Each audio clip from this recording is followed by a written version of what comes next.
Los Angeles. Hollywood. You know, when I saw the big Hollywood sign up on Mulholland Drive, I had to pull over. I mean, it was just so exciting. And this is the town where dreams are made. This is what's going to happen to me. You hear that, Hollywood? You better lock up the ladies and put away the cash because Lenny has arrived.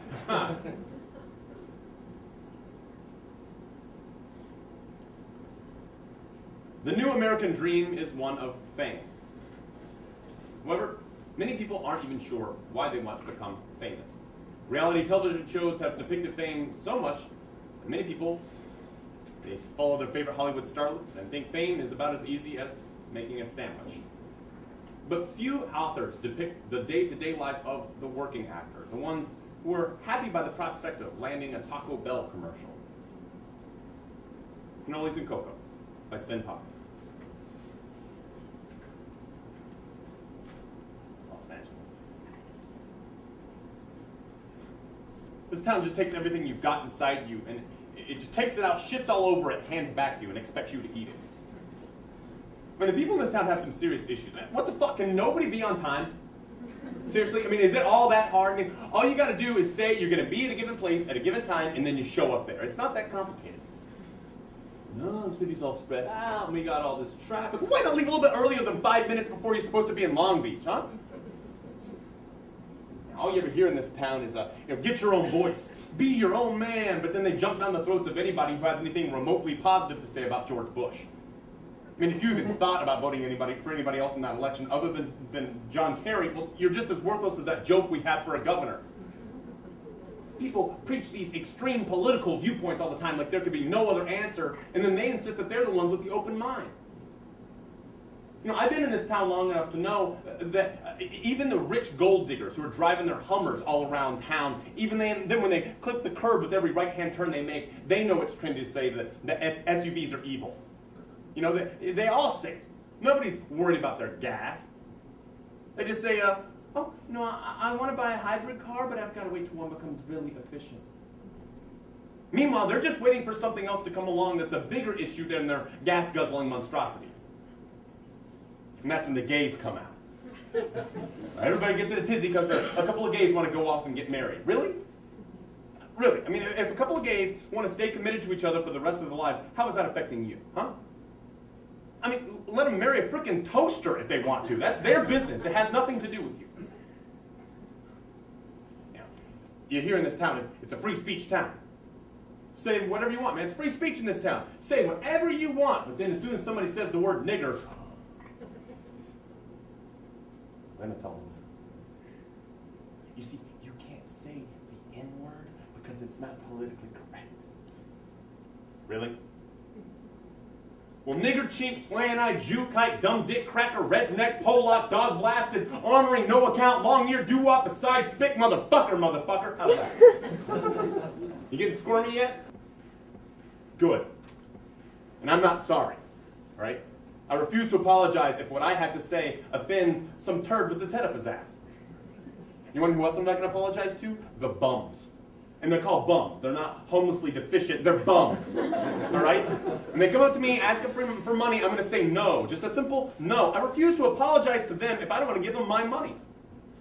In fact, I'm going to hit them up for money first next time. Hey, buddy, you got any money? I'll throw them off base, won't I? Oh, wait. I shouldn't say that. I mean, there might be some poor liberal bastard out there who cares about these guys. When this town learns to lighten up and take a fucking joke, I mean, this is Los Angeles. We're supposed to be the crazy ones out there on the lunatic fringe. Every last piece of shit waiter in this town who saunters up to your table with that shit-eating grin on their face, singing show tunes that makes you want to throttle their little wiry necks, it's those same dipshit retards who are complaining that their agent isn't doing enough for them. Yeah, well, guess what, fucko? You still got to work. In fact, you got to work extra hard now to make sure he doesn't drop your ass and move on to somebody else in your place. You got to be cold calling people on a daily basis, trying to make an end for yourself, not waiting for somebody else to do it all for you. Oh, and coffee drinkers. Who the fuck cares? I mean, really? Oh, you're forking over $4 to a corporation. Who's a man? What man? There's no man. All right? If some Ferrari-driving dickhead wants to wear Tommy Hilfiger and the Gap while sucking down a Starbucks and doing rails of coke off a hooker's tits, fucking let him. That's got nothing to do with you. Every horribly colored building in this town that houses the most overpriced bullshit, the traffic that never stops, even at 3 o'clock in the morning, and the fucked up politics that ever prevent it from getting any better, the fact that I still can't find a decent cup of cocoa anywhere in this town, the fact that this town is worse than Vegas. Because Vegas takes your money. This town takes your dreams. You know? It takes, and it takes, and it takes, and it takes, and it takes, and it takes, and just when you think you've had enough, just when you think about saying, hey, you know what, fuck it, I'm going back home. It just gives you that little taste of success. Makes you think the next best thing is just right around the corner. I know this chick, not so much a chick as a woman, but she's been acting as an extra in movies for 47 years. As an extra. I mean, wouldn't you think after like year 12 she'd say, you know what, maybe this ain't my bag. I'm going to go try something else. But no. No, this woman's got something that the rest of her peers don't have. She's got persistence. Make no mistake about it, ladies and gentlemen, this is a real rough business.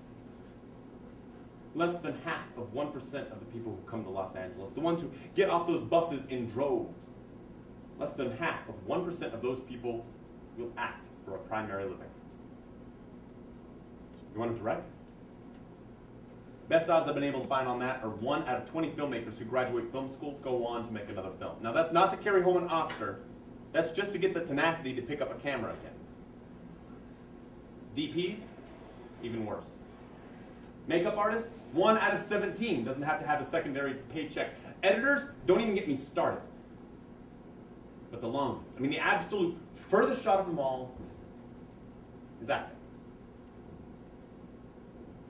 So I act.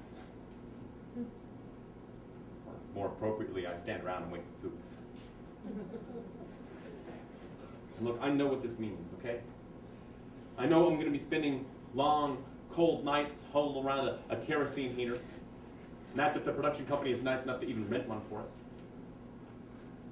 And I know I'm going to be going weeks without eating, and when I do eat, it's going to be a steady diet of macaroni and cheese. I get that too. And I know that I'll compete against my best friends and the millions of other actors in this town over some little role that might not even pay me. And I'll spend my own money on gas and wardrobe and everything else. And I'll face the rejection of not getting that part and that pilot that would have paid me $50,000. $50,000, that's just a shoot. That's not even if it gets picked up. And I'll face the embarrassment of hyping myself up to all my friends and my family back home, and when that movie comes out or that TV show goes on the air and they don't see my pretty face up there, I'll tell them. I'll own up like a man. I'll say, you know what? I just wasn't good enough. Why? I mean, what are we all, crazy? Are the people who come to Los Angeles just all gluttons for punishment? Or is there something bigger? Because the truth is, every one of us, I mean, maybe not 47-year lady, but the rest of us, we're all in it for one thing. The stardom. Fame. I mean, let's be honest. At night, we write our little Oscar speeches for the coming of the one day we know is got to happen. To have that chance to look back at that asshole who tripped you down the hallways every day of your high school and say, hey, Ryan Hamilton, fuck you, buddy.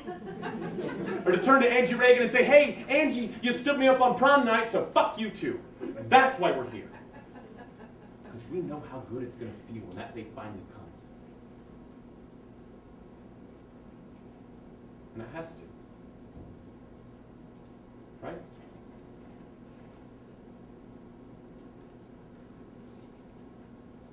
This is, for all intents and purposes, an addiction.